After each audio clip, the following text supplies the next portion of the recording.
I moved down from Belfast, I'd say, oh, 4, maybe 5 years ago.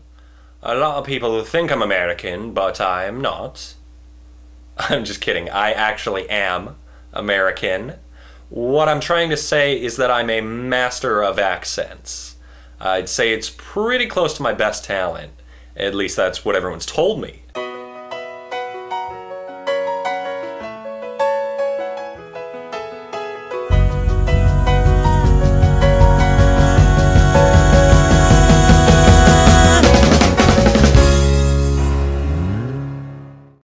This next movie we're doing is called The Legend of Bootlegger Canyon. It's probably our most serious film that we've ever done.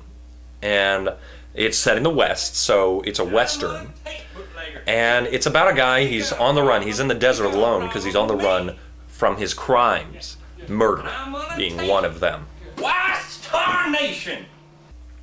Anyway, he's out in the desert, and he's alone, and he's being chased by natives who want to scalp him. Which, if that's not bad enough, he's also got to deal with the guilt on his conscience that he's feeling from murder.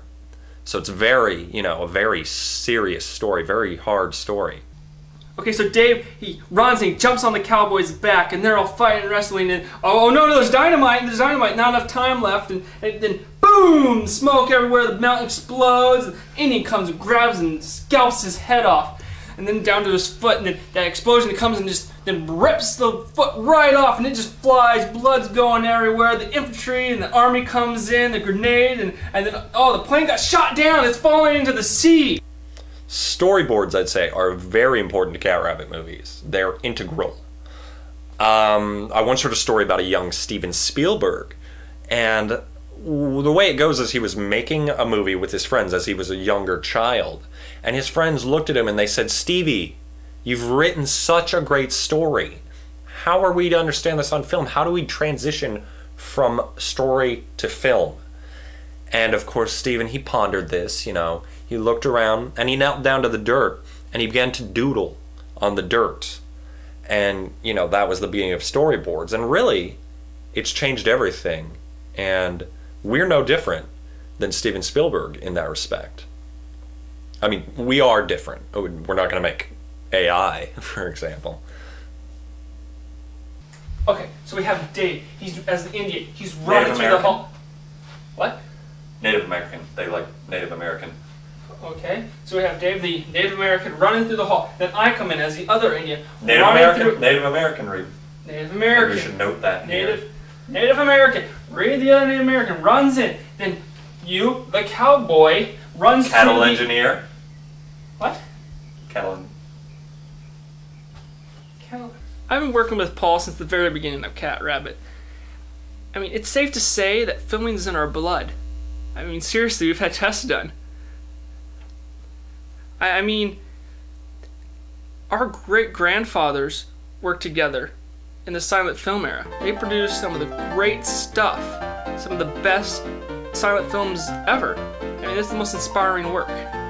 We've tried greatly to carry on the great tradition that our great-grandfathers set before us. That was a lot of greats. It's great.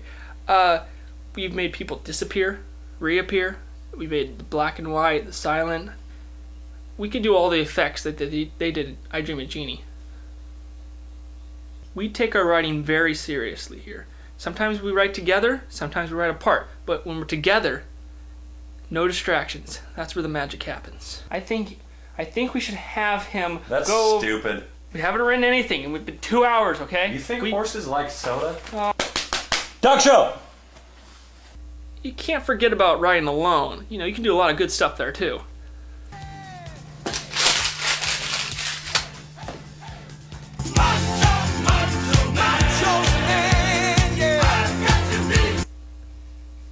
We put our all into writing. What? Don't look at... Oh, okay. Well, I bet you're looking to get a closer look at the outer workings of the studio, the architecture, if you will. Follow me. I know the way. I guess we'll start here. This is the backlot portion. You may recognize it from some of our films. Most people would call this a backyard, but would you call something that can be both a African jungle and Central Park in the same day. Would you call that just a backyard? I wouldn't. And that's why we steer clear of terminology like that. It's too limiting. It's not our style. So I fired the gardener. You know, he was using all my tools. Have you seen our locks yet? They are state of the art. You know, this door, you can hit it with a hammer. It's not going to open. Usually that doesn't happen. It's weather. We've had some crazy weather these days. Anyway, this is the kitchen. It was seen in a little film called Case of the Missing Wallet. You may have heard of it. Don't worry. It's also where we keep our food. Recognize these two? Great-grandfathers. Hello, me great-grandson. Hey, Granddad, how are you? Good.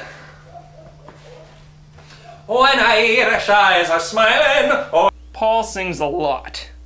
And it's not that he's bad at singing. It's just that he's not good either. It's not his fault. He just hasn't had the training that I've had. Both my parents, they were actors on stage. They were in a local piece called Who's That in the Basement? Maybe you've heard of it? It was a period piece about a couple hiding from the Nazis. No? I mean, it was a very original idea because it was set in the 1980s, 30 years after Hitler was presumed dead. The play got rave reviews. The one magazine, what was it called? It's that one about Hollywood, plays and movies. What is it? Just on the tip of my tongue. It's okay, whatever. But it got great reviews. And that's my big thing over Paul. I grew up on stage. I breathed in the smoke. I absorbed the variety. Variety is the magazine. They're the ones that said how great it was. Variety. Almost forgot it there for a second. Oh, the doodad day. Hey! You know, he knows it. Singing is natural in our family. We do it a lot. Even Mr. Lucky McMichael used to do it too. He sang a lot. He cut a record, in fact. And what did I do with my shoes? It's really good. And then, this is where the magic happens, right here. This is my futuristic writing machine. Science fiction. This computer is what I use solely for my writings of Catrabbit. I've spent a lot of hard hours working here. So, here's another place that you might recognize. It's one of the sets from one of our movies. Anyone in there? Occupied. Occupied, he says. What the freak are you doing? What? Didn't know you were in I told you it was occupied. Go. I thought he was kidding. You thought he was kidding. No, come on. Get out. He's not really mad. It's one of our, things we do. Not look at each other naked. That's, So I guess once you get into this room, you've pretty much seen the whole studios. There's nothing else to What the heck are you doing? What the heck are you doing? Stop it. Why do you keep walking in on me in the bathroom? I think the better question is, why aren't you ever wearing clothes when I walk in the bathroom? Something you're not telling. Seriously, it's not funny. Stop it. I don't think it's funny either. Modesty is never a laughing matter. You know that. There's some things you should keep to yourself. Keep to myself. I was in the bathroom. Exactly. Where's the line? Huh? This guy knows. Aw, man. You guys started the documentary without me?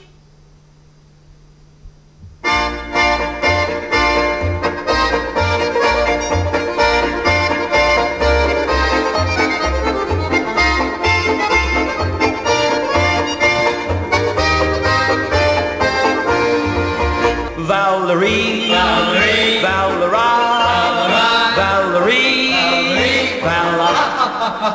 Valerie, Valera, my knapsack on my back.